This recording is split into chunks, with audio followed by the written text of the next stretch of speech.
गए होंगे दोनों। फिर कहीं इन दोनों में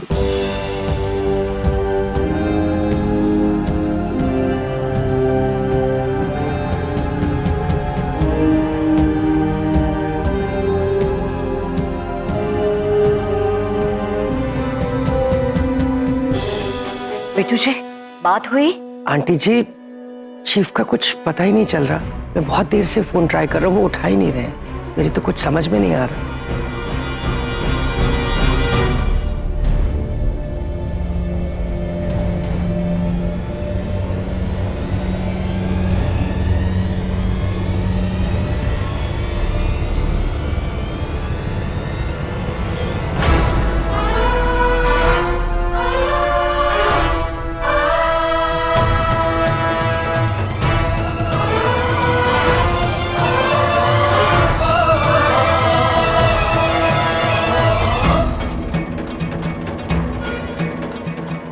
मधु कहाँ चली गई थी?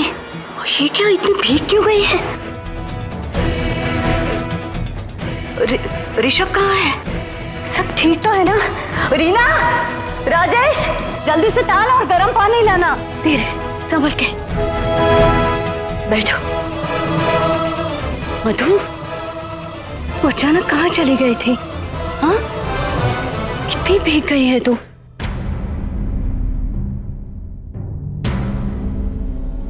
क्या क्या हुआ, क्या था?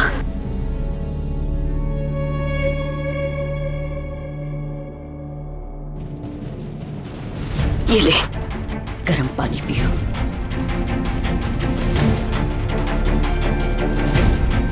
एक काम करो, कमरे में चलकर थोड़ा सा आराम कर। हाँ तो ठीक लगेगा।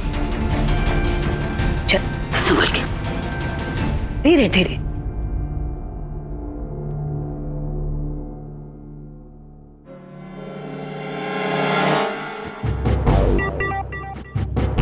लाले, कितनी गलत बात। पति पत्नी होते हैं एक दूसरे का सुख दुख बांटने के लिए। यहाँ तो सिर्फ बेचारी पत्नी दुखों में डूबी दिखाई दे रही है। अरे पति कहाँ है?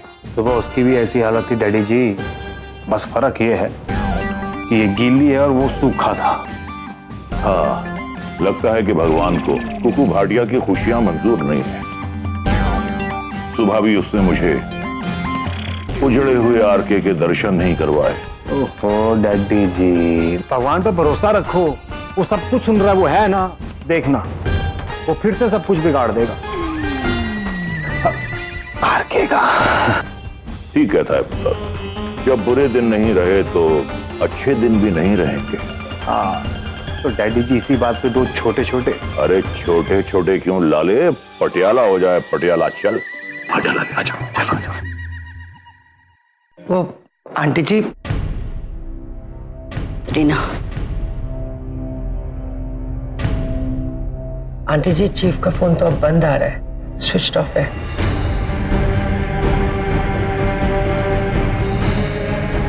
गाड़ी निकल पाई है? जी।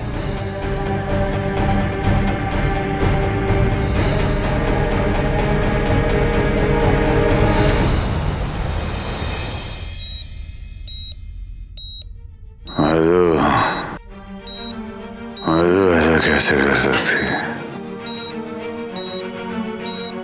ऐसा कैसे कर सकती है? आप 1 मिनट मेरे साथ बाहर आइए।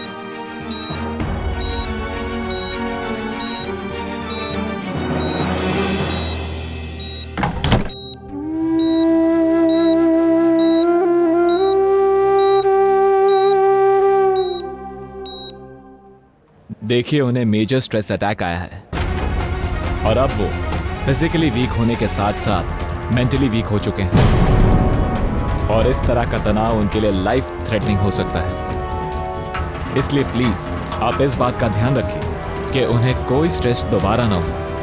Excuse me.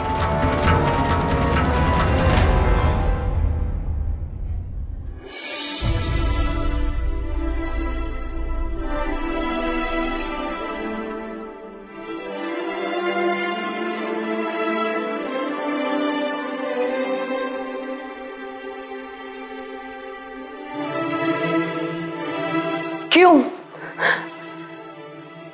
करती है ये लड़की हमारे साथ हमेशा ऐसे। अपनी जिंदगी, अपनी खुशियां तो ये पा चुकी है ना, फिर पता नहीं क्यों हर बार हमारी जिंदगी में आके नया तूफान खड़ा करके चली जाती है। जिस परिवार ने उसे जिंदगी दी, उसे छत दी, उसे सब कुछ दिया, जब वो परिवार दुख तकलीफ में था तो वो उस परिवार को छोड़कर अपनी खुशियां ढूंढने के लिए चली गई। कैसे जीती होगी वो इस शर्म के साथ कि आज कहीं ना कहीं हमारे हर दुख तकलीफ का कारण वो है। मुझे समझ में नहीं आता कोई इतना खुदगर्ज, इतना स्वार्थी कैसे हो सकता है।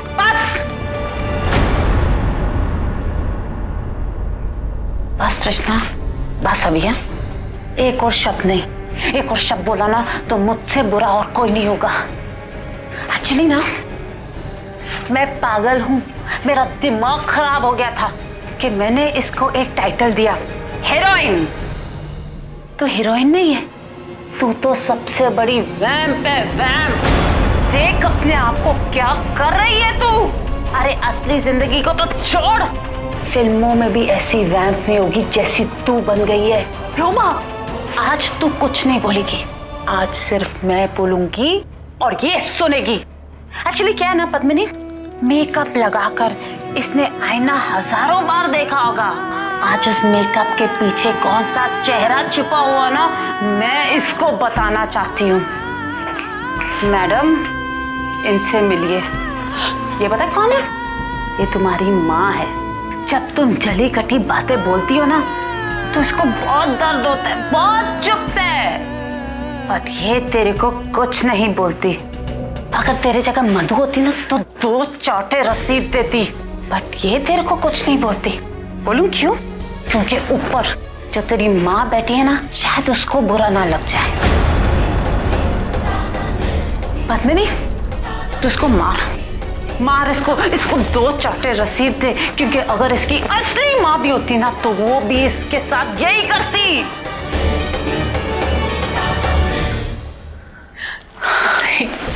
सब गलती मेरी है। मैंने इसको जान से भी ज्यादा प्यार किया। इसके हर एक सपने ना मैंने सजाए हैं। उन सपनों की एक एक ईंट अपने हाथों से रखी। इसको कभी बाहर की दुनिया नहीं दिखाई। तू मधु को कोस रही है, उसे बद्दुआ दे रही है, उसके लिए जहर उगल रही है। तुझे पता है मधु ने अपनों के लिए तो छोड़, बाहर वालों के लिए क्या कुछ नहीं कर दिया। पता है, जब दुनिया की माएं इस माँ को देखती है ना तो अंदर से जलन होती है कि हाय, ऐसी बच्ची हमने क्यों नहीं पैदा की। अच्छा मैडम, तू मधु को स्वार्थी बोल रही है ना? हाँ, तो तू मुझे आज बता कि तूने अपनी फैमिली के लिए क्या कर दिया।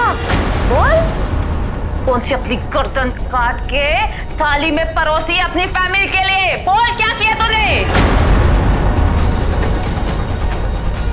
तुझे पता है उसने हमें खुशियां देके अपने हिस्से में सिर्फ आंसू लिए। तूने अपने घर के लिए क्या किया? तूने अपने परिवार के लिए क्या किया? तूने इस माँ के लिए क्या किया? वो मलिक के लिए क्या किया? क्या किया? तूने कुछ नहीं किया।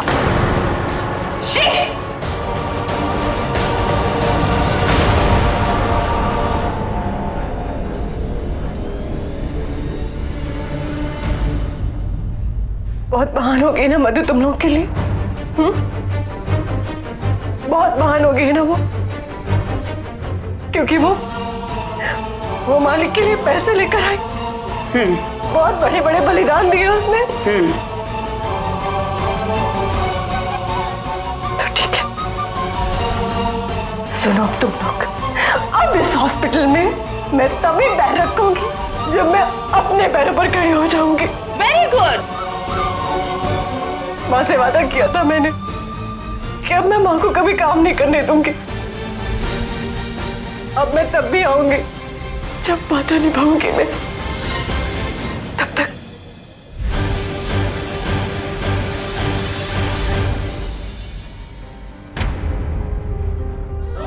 तब तक ये मेरी मालिक से आखिरी मुलाकात है।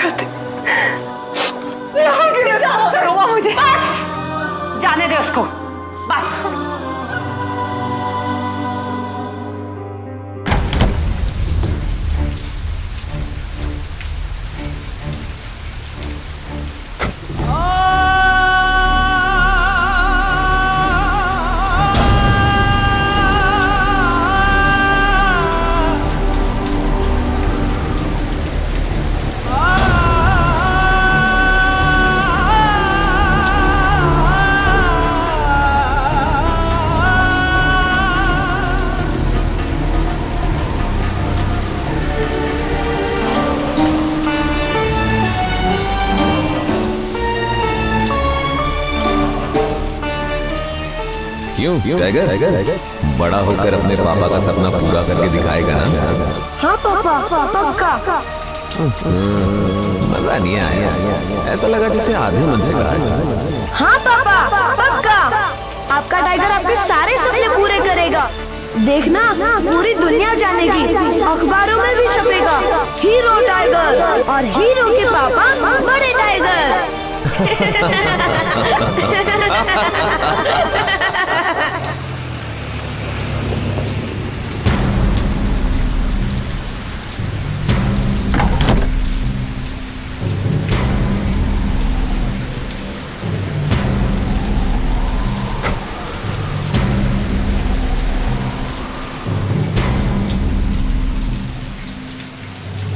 ऋषभ,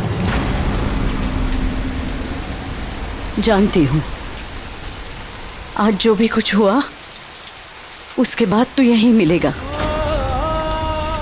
अखबारों में उन तस्वीरों के छपने से तुझे बहुत चोट पहुंची है बेटा, लेकिन इन आंखों ने मधु को परखा है बेटा। वो उतनी भी बुरी नहीं है कि जानबूझकर किसी की भावनाओं को चोट पहुंचाएगी। वो नहीं जानती है बेटा वो तस्वीरें तुम्हारे लिए क्या है। मैं बात करती हूँ उससे। ऋषभ, तू चल।